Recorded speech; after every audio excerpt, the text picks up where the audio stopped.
Our Free and Equal segment tonight, Oregon just passed one of the most radical abortion bills in the history of our nation. HB 3391 will force insurers to cover 100% of the cost of an abortion, regardless of medical necessity. The Democratic Party used to say they wanted abortion to be safe, legal, and rare. Now it seems they want abortion on demand and free. Let's watch a bit from the Oregon State House. This bill puts roughly $9.6 million of taxpayer funds to make sure that women can have quality access to prenatal and postpartum health care. And I'm convinced that there's nobody on this floor that opposes that portion of the bill. But what is this debate about today? This debate has been about preserving life. It's been about the designation of over $500,000 of taxpayer money to end the life of unborn humans. Madam Speaker, at an average of $1,500 per abortion procedure, that's 333 unborn lives that can be terminated with taxpayer dollars. With me now, President and CEO of Americans United for Life, Catherine Glenn Foster. Catherine, thanks for coming on the show. Thanks so much for having me. Catherine, this is certainly the underreported story of the week, I think. The media is so focused on Trump's quote-unquote undisclosed meeting with Vladimir Putin and Don Jr.'s emails with a Russian attorney, but this is quite shocking. I mean, 100% of abortions, 100% of the cost of an abortion procedure is now covered for free, and I put that in quotes, in Oregon. That means essentially that taxpayers are being forced to fund abortions. That's right. Oregon's abortion policies are radically anti-life and anti-woman, and that's why Oregon is number 46, unfortunately, on Americans United for Life's life list in our annual manual that we publish, Defending Life. And frankly, its position goes against the will of the majority of Americans, both pro-life and pro-choice, who do not want taxpayer-funded abortions. Right, and I think it's 1/3 of people who live in Oregon believe that abortion should not only be not funded by taxpayers, but they should believe in all or most circumstances it should be illegal. Now they're being forced to actually use their own money to fund this procedure. This bill, by the way, is likely to be signed into law. The governor of Oregon, Kate Brown, she was a former abortion lobbyist, so she was celebrating the passage of this bill in the State House on Twitter. So it's most likely going to be signed into law here. But the title of it, Catherine, I want to ask you about that. It's called Relating to Reproductive Health Care and Declaring an Emergency. Is abortion an emergency now?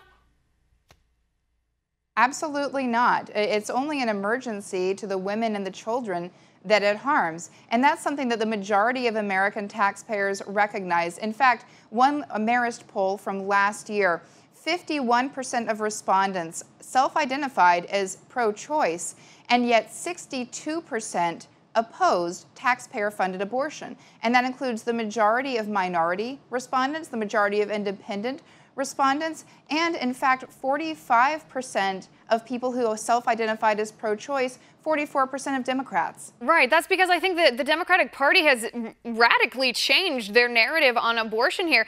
Like I was saying in the introduction, it used to be that they argued that abortion was a private decision made between a woman and her doctor. Well, that's not what this bill in Oregon is going to enact in the state. Essentially now it's between a woman, her doctor, and everybody who has a job and pays taxes. It is now a public decision that needs to be validated monetarily by everyone.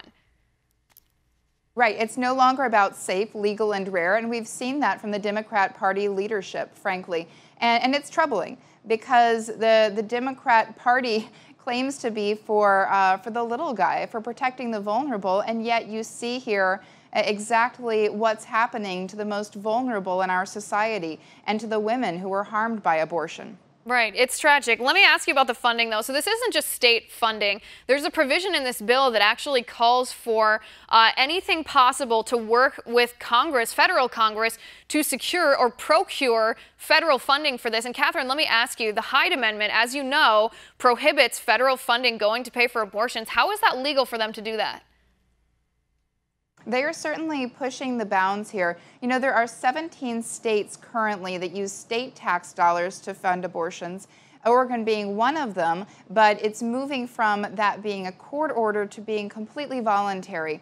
And when they're talking about using even federal dollars to fund abortion and trying to expand that Hyde Amendment and the very limited funding for abortion that the Hyde Amendment would even conceive of allowing.